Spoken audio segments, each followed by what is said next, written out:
저는 신학교에서 공부할 때 특별히 교회의 역사를 관심 가지고 공부했는데요. 기독교 교회 역사에서 가장 큰 영향을 끼쳤던 성경 구절 중에 한 구절이 오늘 본문의 말씀입니다.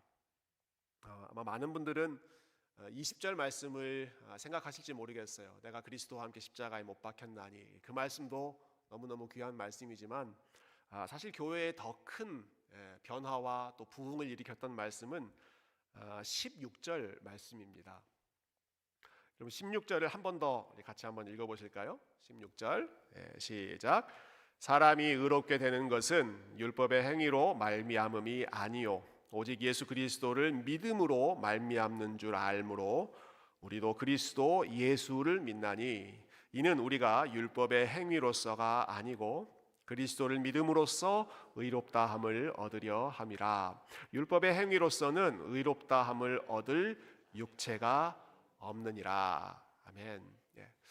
우리가 어떻게 의롭다함을 받을 수 있는가? 다른 방법이 없고 오직 예수님을 믿는 믿음밖에 없다. 영어로는 이것을 justification by faith 이렇게 표현합니다. 믿음으로 justify, 의롭다함을 받았다, 의롭게 되었다 하는 거고요. 또 신학적인 용어로는 우리가 칭의라는 그런 표현을 많이 쓰죠. 칭의, 의롭다고 칭해졌다. 한자로 두 글자로 그렇게 표현했습니다. 칭의. 이런 마르틴 루터 종교 개혁가가 로마서 말씀, 갈라디아서 말씀을 연구하는 가운데 이 사실을 깨달았습니다. 그리고 종교 개혁이 일어났습니다. 이 말씀 때문에 물론 로마서 1장에 있는 말씀이었지만 그리고 나서 200년 정도 지났을 때에는 우리가 살고 있는 이 미국 땅의 큰 부흥, 대각성 운동이라고 하는 큰 부흥이 시작되었는데요. 어떻게 그 운동이 시작됐는가? 조나단 에드워즈라고 하는 목사님이 Justification by Faith, 믿음으로 의롭다함 받는다라는 제목의 설교를 시리즈로 하면서 미국의 그 뉴잉글랜드 지역이 부흥의 불길에 사로잡혔습니다. 비슷한 시기에 영국에서는 감리교단의 창설자라고 잘 알려져 있는 존 웨슬리 목사님 계시죠. 존 웨슬리 목사님.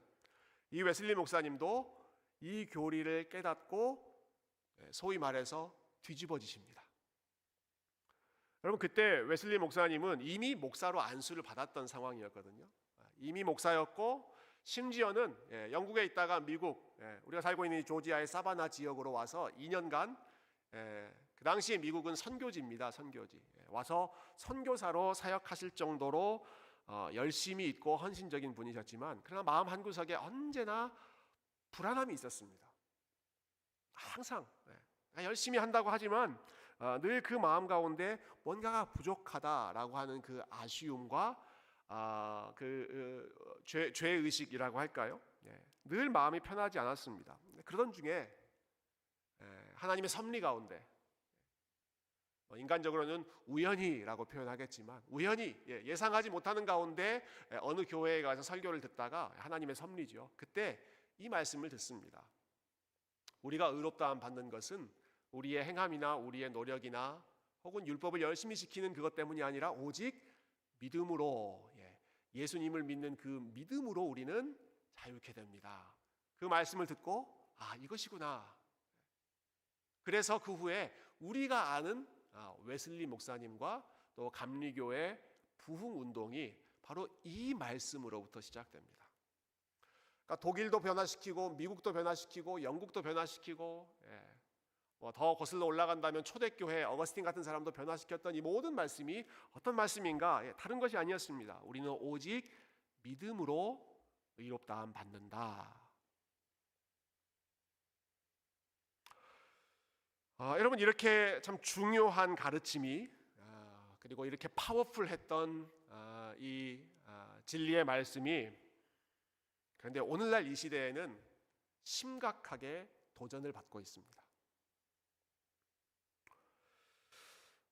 초대교회 시기이건 종교개혁 시기였건 아니면 근대 현대 17세기 18세기 19세기 현대 시기이건 간에 많은 사람들의 고민은 이것이었습니다. 우리가 어떻게 해야 하나님 앞에서 의롭다함을 받고 자유함을 누릴 수 있는가?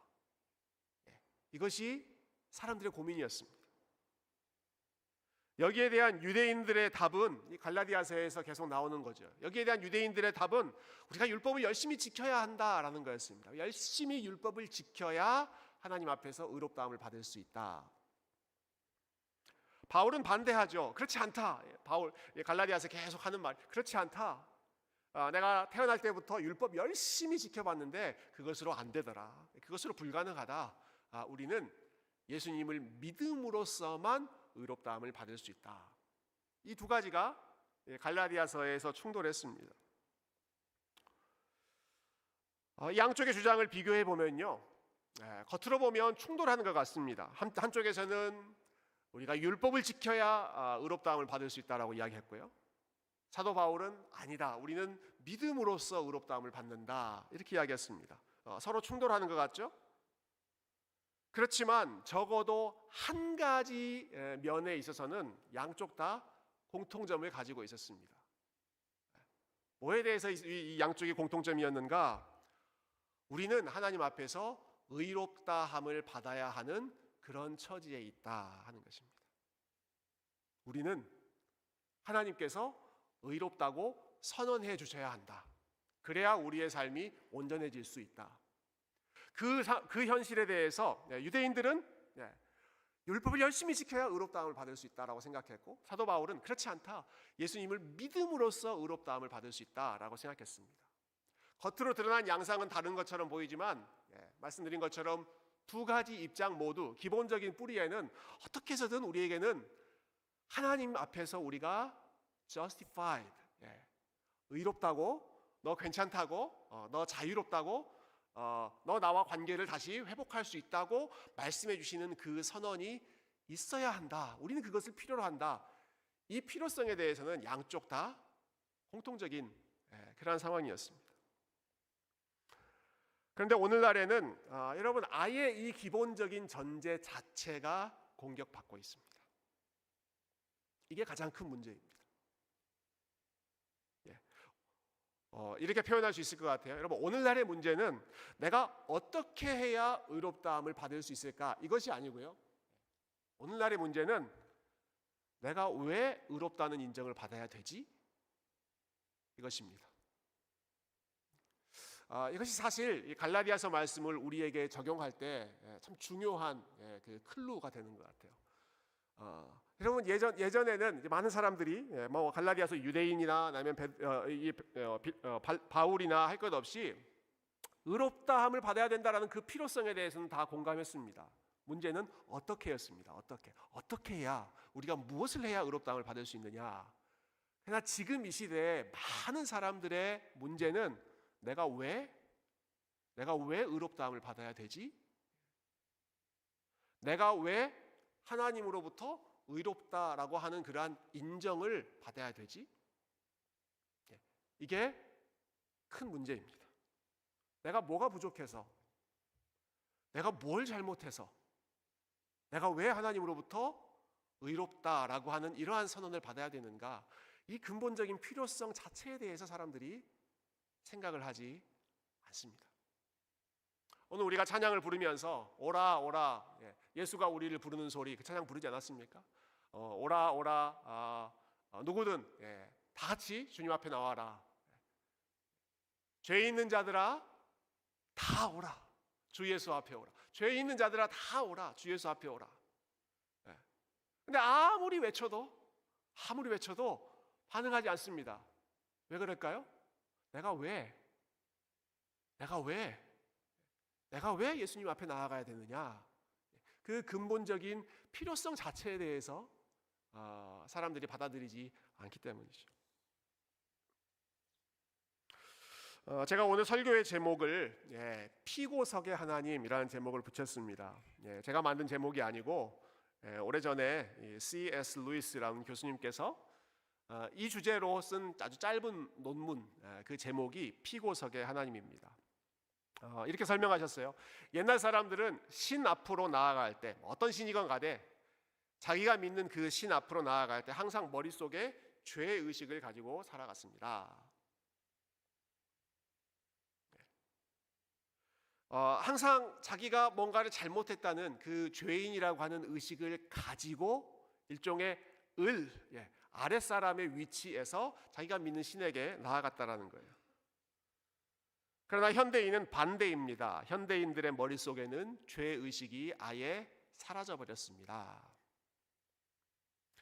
예전에는 하나님이 재판장에 앉아 계시고 사람들이 피고석에 앉아 있었습니다.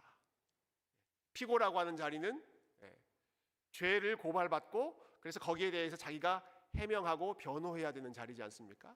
하나님이 재판장의 자리에 앉아 계시고 사람들은 피고석의 자리에 앉아 있었습니다. 지금은 다릅니다. 지금은 인간이 재판장의 자리에 앉아 있고 하나님이 피고석에 앉아 계십니다.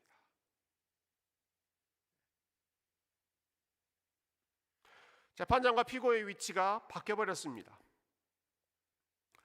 사람들이 더 이상 자기 자신을 피고의 위치에 놓지 않습니다. 나보다 더 높은 권위에 있는 그 재판장 아래에 내가 있으면서 내가 한 잘못에 대해서 어떤 방식으로든지 해명을 하거나 변호를 하거나 아니면 거기에 대해서 책임을 져야 한다라는 피고의 마음이 사라져버렸다. 오히려 나 자신이 재판관의 자리에 앉아 있죠. 옳고 그름을 결정하고 판단하는 역할을 누가 합니까? 내가 합니다. 옳고 그름이 무엇인가를 판단하는 게 재판관의 역할이잖아요. 그거 누가 하는가? 하나님이 하시지 않습니다. 이제는 사람이 그리고 내가 합니다.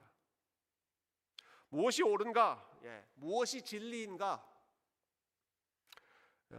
어떤 철학자는 이렇게 이야기하더라고요. 오늘날 진리가 무엇인가? 오늘날 진리는 나에게 이익이 되는 것이 진리다. 사람들이 노골적으로 그렇게 이야기하지는 않지만 모두가 하는 그 행동에 기반해 보면 진리가 무엇인가? 결국은 나에게 이익이 되고 나에게 도움이 되고 내 목표를 이루는데 워크하는 것이 진리다라고 생각합니다. 그것이 옳다라고 생각합니다. 무엇이 선인가? What is good? Being good is feeling good. 이렇게 표현하더라고요. 선하다라고 하는 것은 결국 내 기분을 좋게 해주는 것을 사람들은 선하다고 생각한다. 무엇이 옳은가? 나에게 도움이 되는 것. 무엇이 선한가? 내 기분을 좋게 해주는 것. 그게 선하고 진리의 기준이 되었다라고 하는 것이죠. 결국은 그 모든 것의 기준이 나입니다. 내가 판단하고 내가 결정하죠. 사실 이러한 모습은 오늘날 최근 새로 생긴 것은 아닙니다. 현대인에게 더 돋보이는 더 부각된 현상이긴 하지만 여러분 첫사람 아담이 에덴 동산에서 했던 첫 번째 범죄가 사실은 이것이었습니다. 스스로 재판장의 자리에 오르려고 하는 것입니다. 선악을 아는 일, 아담이 선악을 알게 하는 그 나무 열매를 따먹지 않습니까? 선악을 아는 일, 선한 게 무엇이고 악한 게 무엇인가라고 하는 것을 구별하고 결정하는 일, 그것이 이전에는 하나님의 소관이었습니다. 다 하나님이 결정하시는 것이었습니다.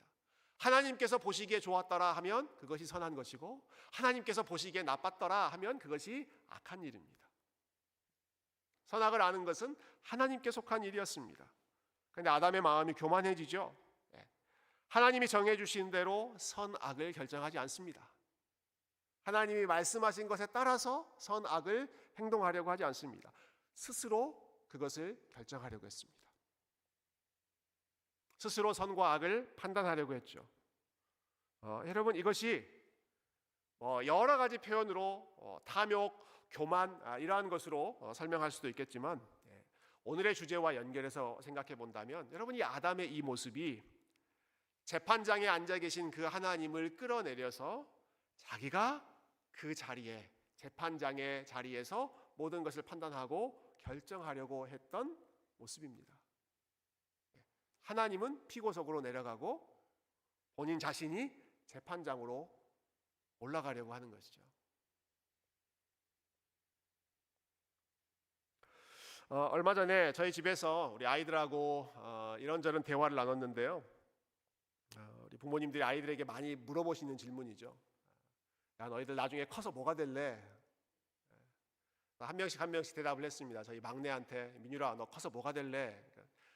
이 아이는 예전부터 항상 답이 똑같습니다. 유튜버. 자기는 무조건 유튜버가 되겠다는, 특별히 게임 유튜버가 되겠다는 것이었습니다. 얘가 정신을 차려야 될 텐데 어떡하나. 둘째에게 물어봤습니다. 선유라 너는 뭐가 되고 싶니?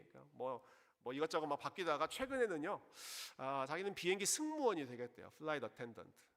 아마 우리 이중원 목사님이 과거에 그 직업이셨기 때문에 좀 영향을 받지 않았을까 싶은데요. 제가 속으로 됐다 싶었습니다. 자녀가 비행기 승무원이면 부모에게 아주 많은 그 공짜 티켓이 나오거든요. 그래서 괜찮다.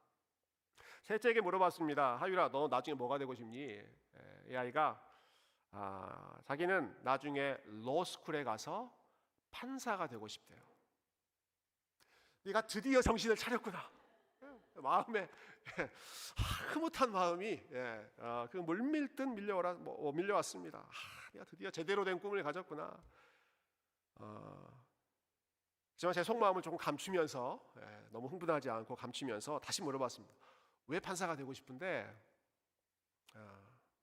이렇게 대답하더라고요. 자기는 판사가 돼서 자기 앞에 있는 사람들을 향해서 You guilty, you guilty, you guilty, you guilty 이렇게 시원하게 선언하고 싶대요. 당신 유죄, 너도 유죄, 너도 유죄, 너도 유죄. 벌 받아야 돼.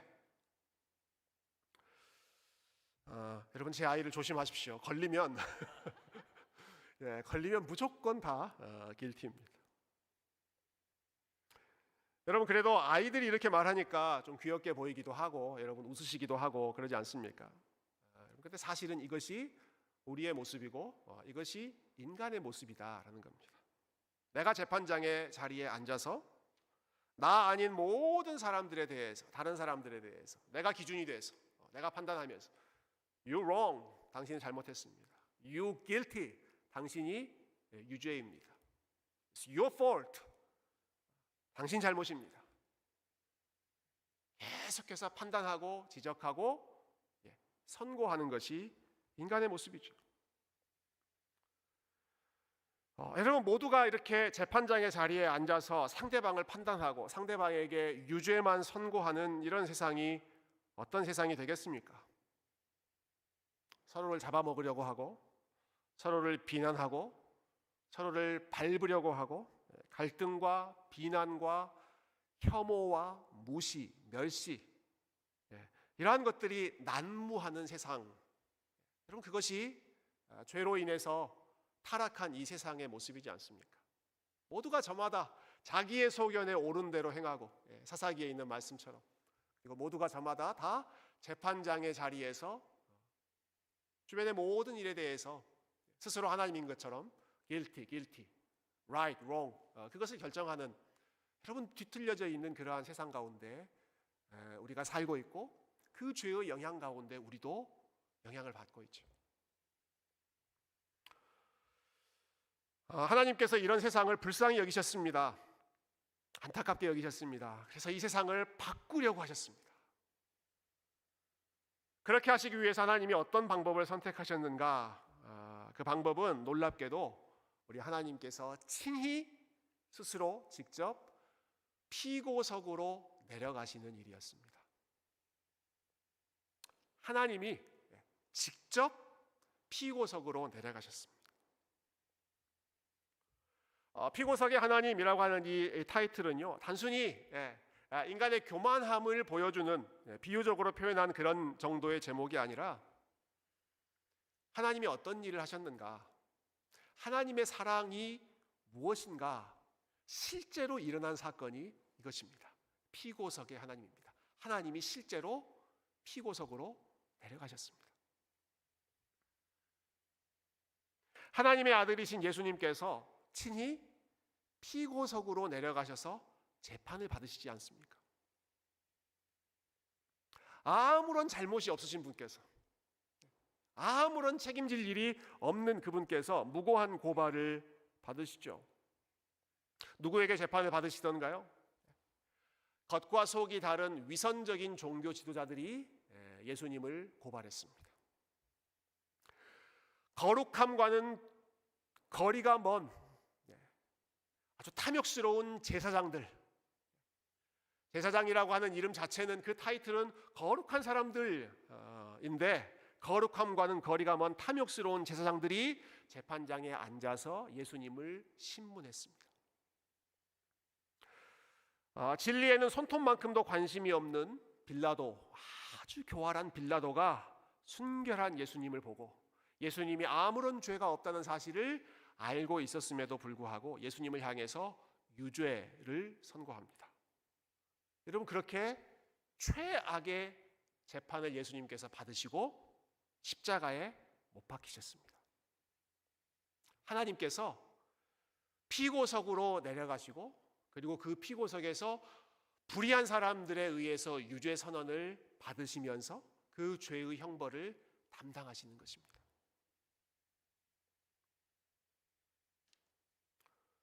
여러분, 그 결과 예수님께서 십자가에 못 박히셨잖아요.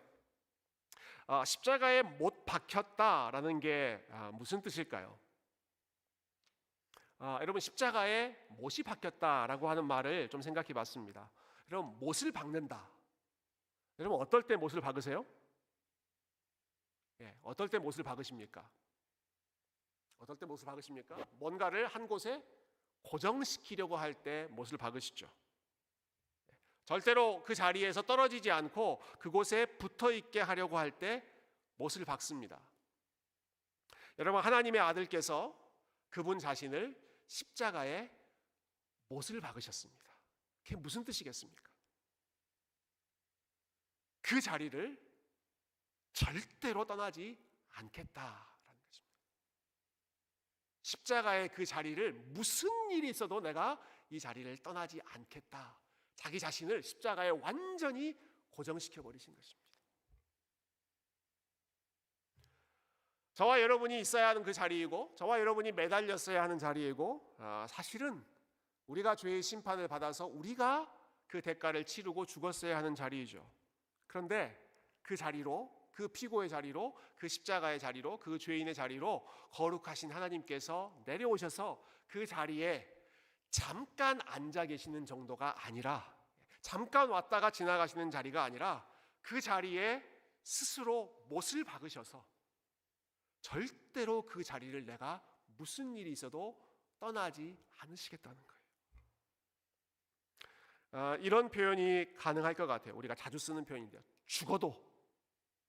내가 죽어도 이 자리를 떠나지 않겠다. 내가 죽어도 이 십자가를 멀리하지 않겠다. 무슨 일이 있어도 하나님께서 택하신 그의 백성들, 저와 여러분을 저주의 장소이고 죽음의 장소인 그 십자가에 홀로 내버려 두지 않겠다. 너희들 거기에서 저주받아서 죽는 꼴 내가 보지 못한다. 그래서 예수님께서, 그래서 하나님의 아들께서 자기 자신을 십자가에 못을 박으십니다. 거기서 떠나지 않으려고. 그곳에 완전히 자기를 고정시키는 것입니다. 무슨 일이 있어도, 어떤 일이 있어도 거기를 벗어나지 않으시려고 하시는 것이죠.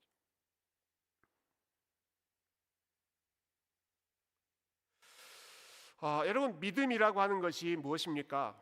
우리가 예수님을 믿는다. 오늘 본문에도 사도 바울이 우리는 예수님을 믿는다라고 고백했는데요. 여러분, 믿음은 십자가에서 보여주신 우리 하나님의 사랑, 그리고 그 하나님의 의지, 절대로 그 자리를 내가 방치하지 않겠다.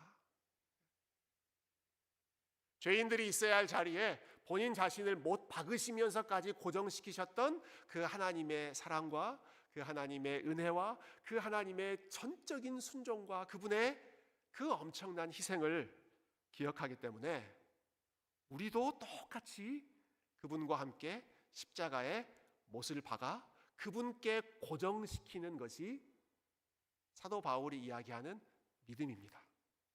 믿음이 무엇인가? 아, 예수님이 나를 위해 돌아가셨습니다. 오케이, 나는 이제 천국이 보장받았습니다. That's good. 그것으로 끝나는 것이 아니라 믿음은 예수님께서 그분 자신을 십자가에 고정시킨 것처럼 저와 여러분도 예수님과 함께 그분의 십자가에 고정시키는 것이 여러분 믿음의 참된 의미인 줄로 믿습니다. 오늘 본문에 보시면 사도 바울이 우리가 예수님을 믿는다라는 고백을 여러 차례 하는데요. 이때 아주 중요한 단어를 하나 사용합니다. 우리는 예수님을 믿는다라고 하면 보통 영어로는 We believe Jesus 이렇게 하거나 또 어떤 경우는 We believe in Jesus 이렇게 표현하죠. 근데 바울은 오늘 본문에서 특별히 16절 말씀에서 아주 독특한 단어를 하나 씁니다. 평소 잘 안 쓰는 단어입니다.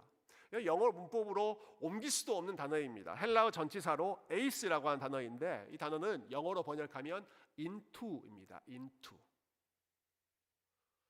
우리는 예수님을 믿는다라고 했을 때 바울은 전치사를 헬라어식으로 하면 또 영어로 바꿔보면 into라고 하는 단어를 씁니다. into라고 하는 말은 무슨 뜻입니까?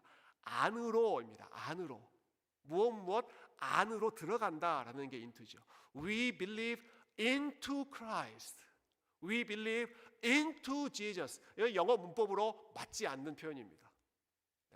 여러분 영어 문법 시간에 we believe into something 이렇게 하면 wrong, 틀렸다고 합니다. 근데 바울은 그 표현을 씁니다. We believe into Jesus. 그 단어야말로 그 단어가 아니면 예수님을 믿는다라고 하는 것의 참된 의미를 표현하기 너무 부족하다고 생각했던 것 같아요. 사도 바울이 into, 에이스 예수, 에이스 크리스토스. 그분 안으로 들어가는 것이 믿음이다. 예수님이 나를 위해 죽으셨다. 그 객관적으로 그냥 고개 끄덕이고 동의하는 정도가 아니라 그래서 so what? 그래서 어떻다고? We believe into Jesus. 우리는 예수님 안으로 들어가는 사람들이다. 여러분 그것이 20절에 나오는 그 유명한 고백이죠. 내가 그리스도와 함께 십자가에 못 박혔나니. 못을 박으면서까지 예수님이 매달리신 그 십자가 안으로 예수님 안으로 하나님의 사랑 안으로 들어가는 것입니다. 먼 발치에서 예수님의 하신 일을 머리로 끄덕이고 믿는 것이 아니라 그분과 딱 달라붙어서 그분의 마음 안으로 그분의 인격 안으로 들어가는 것이 바울이 고백하는 그리스도께서 나를 위해서 십자가 안으로 그분 자신을 못 박으셨던 것처럼 나도 그 하나님의 사랑 때문에 그 하나님의 은혜 때문에 그 하나님의 겸손과 그 하나님의 희생이 너무너무 아름답고 거룩한 분이시기 때문에 나도 그래서 그분 안으로 나를 십자가에 못 박아 그분 안으로 들어갑니다. 이게 내가 그리스도와 함께 십자가에 못 박혔습니다. 이 고백의 의미입니다. 우리가 지난주에 신명기 말씀 묵상했는데요. 신명기 말씀에 보면 여러분 이 관계를 참 잘 보여주는 그림이 있습니다. 신명기 15장에 나오는 내용인데 여러분 이스라엘 사회에는 주인과 종이 있었습니다. 주인과 종이 있었습니다. 근데 그 관계가 영원하지 않습니다. 종으로 사는 사람이라 하더라도 7년이 지나면 주인이 그 종에게 해방을 선포했습니다. 나가라, 너 자유롭게 살아라. 그냥 내보내는 것이 아니라 자립할 수 있도록 돈도 주고 또 가정을 이뤘다면 가정도 허락해주고 그 주인들에게 이렇게 명령하죠. 종을 내보낼 때 절대로 아까운 마음 품지 말아라. 자유롭게 종을 내보내야 됐습니다. 그런데 이런 경우가 있습니다. 신명기 15장 말씀 하나 보여주시겠어요? 16절 제가 읽어볼게요. 종이 만일 너와 내 집을 사랑함으로 너와 동거하기를 좋게 여겨 내게 향하여 내가 주인을 떠나지 아니하겠노라 하거든. 주인이 종을 보내는 때예요. 종이 자유를 얻을 수 있는 그런 때입니다. 너 가라. 너 이제 더 이상 종 아니야. 너 자유인이야. 그런데 그 주인이 너무 좋은 겁니다. 종이 너무너무 좋은 거예요. 이 주인이 너무 좋아요. 이 주인은 자기보다 나를 더 사랑하는 주인인 것을 알아요. 그래서 종이 결단합니다. 나는 주인을 떠나지 않겠습니다. 나는 주인과 함께 살겠습니다. 나는 주인의 집에 belonging, 속해서 나는 살겠습니다. 그런 마음의 종이라면 이렇게 해라 라고 하죠. 17절 한번 같이 읽어볼까요? 시작. 송곳을 가져다가 그의 귀를 문에 대고 뚫으라. 그리하면 그가 영구히 내 종이 되리라. 내 여종에게도 같이 할지니라. 주인이 너무너무 좋아서 계속해서 자기는 주인의 집에서 그 주인에게 속해서 종으로 살고 싶어하는 그러한 사람이 있다면 뭘 하라고 그래요? 송곳으로 귀를 뚫어라. 그리고 문에 박아라. 상징적인 행동입니다. 문에 박으라는 거예요. 이 주인은 이 종은 자기 자신의 것이 아니라 이 주인의 것이라고 하는 것을 일종의 못을 박는 것입니다. 송곳으로 못을 박는 거예요. 저는 사도 바울이 내가 그리스도와 함께 십자가에 못 박혔습니다 라고 선포할 때 이런 마음이라고 생각합니다. 나는 십자가에 내 귀를 박았습니다. 왜 그렇게 합니까?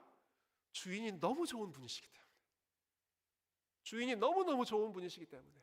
이 주인은 나를 너무너무 사랑하셔서 본인이 재판관의 위치에 있음에도 불구하고 기꺼이 나를 위해서 피고석으로 내려오시고 내가 매달려야 할 그 십자가에 본인이 스스로를 박아서 나 절대로 너를 포기할 수 없다. 나는 절대로 너를 떠날 수 없다. 나는 절대로 너를 혼자 내버려 둘 수 없다. 말로만 사랑한다고 말씀하시는 것이 아니라 직접 행동으로 그 사랑을 보여주신 주인이기 때문에 그 주인이 너무너무 좋아서 하나님 나도 십자가에 나를 못 박겠습니다. 누가 시켜서 하는 것이 아닙니다. 억지로 뭔가를 베너핏을 얻으려고 하는 것이 아닙니다. 그 주인의 사랑이, 그 하나님의 사랑이 너무너무 좋아서 나는 떠나고 싶지 않습니다. 나도 십자가에 나의 귀를 못 박고 내 손을 못 박고 내 마음을 못 박고 나도 거기에 못 박아 주님 안으로 들어가겠습니다.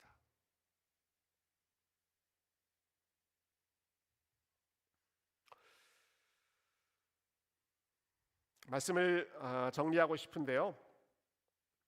여러분 집이 오래되면 우리가 사는 집이 오래되면 이 바닥을 걸을 때 삐걱삐걱거리는 소리가 들립니다. 그런 경우 있으시죠? 새 집에는 잘 그런 소리 안 납니다.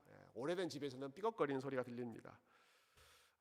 밟을 때마다 귀에 삑삑삑삑 삐걱거리는 거슬리는 소리가 들리는데요. 왜 그런가? 처음에는 그렇지 않았습니다. 이 우드 플로어를 만들어 놓았을 때 그때는 아주 타이트하게 고정이 돼 있었는데 그것이 점점 느슨해지면서 밟을 때마다 삑삑 삐걱거리는 소리가 들리죠. 어떻게 하면 그것을 고칠 수 있는가? 그걸 해결하는 방법은 그 주변에 삐걱거리는 소리가 나는 그 주변에 못을 박아서 더 타이트하게 고정시키는 것입니다. 못을 박아서 더 타이트하게 꼼꼼하게 고정시키면 딱 붙어서 삐걱거리는 소리가 더 이상 들리지 않는다라는 이야기를 들었습니다. 여러분 저와 여러분의 삶 속에서 우리의 마음 속에서 우리의 생각 속에서 이런저런 삐걱거리는 소리가 들린다면 그 이유는 다른 데 있지 않을 것입니다. 그 소리가 들리는 이유는 십자가와 함께 박혀 있는 그 못이 느슨해져 버렸기 때문에 딱 붙어 있으면 그 소리 안 납니다. 딱 달라붙어 있으면 그 소리 나지 않습니다. 그러나 느슨해져 있기 때문에 밟을 때마다 지나갈 때마다 귀에 거슬리는 이런 소리 저런 소리 내 마음과 생각을 혼란스럽게 만드는 뒤집게 만드는 그런 여러 가지 별의별 소리들이 들리는 거죠. 무엇을 해야 되겠습니까? 여러분 다시 못으로 고정시킬 때입니다. 다시 우리의 마음을 우리의 생각을 우리의 삶을 십자가에 달리신 예수님께 고정시키는 것. 재판장의 자리에서 다시 내려와서 우리가 피고인 것을 인정하는 것. 그리고 스스로 피고의 자리로 내려오셔서 죽기까지 우리를 사랑하셨고 어떠한 순간에도 너를 떠나지 않겠다. 그 약속을 몸소 행동으로 십자가에 자기 자신을 못 박으시면서까지 고정시키며 보여주신 여러분 그 주님의 사랑과 그 주님의 마음을 기억하는 가운데 그 주인이 좋아서 하나님의 사랑이 너무너무 감사해서 다시 우리 자신을 예수님 가까이 더 가까이 못을 받고 예수님 안으로 더 깊이 들어가는 그러한 믿음의 부요한 삶을 이번 한 주 동안 풍성하게 누리시는 우리 주님의 신실한 제자들이 다 되시기를 주님의 이름으로 축원드립니다.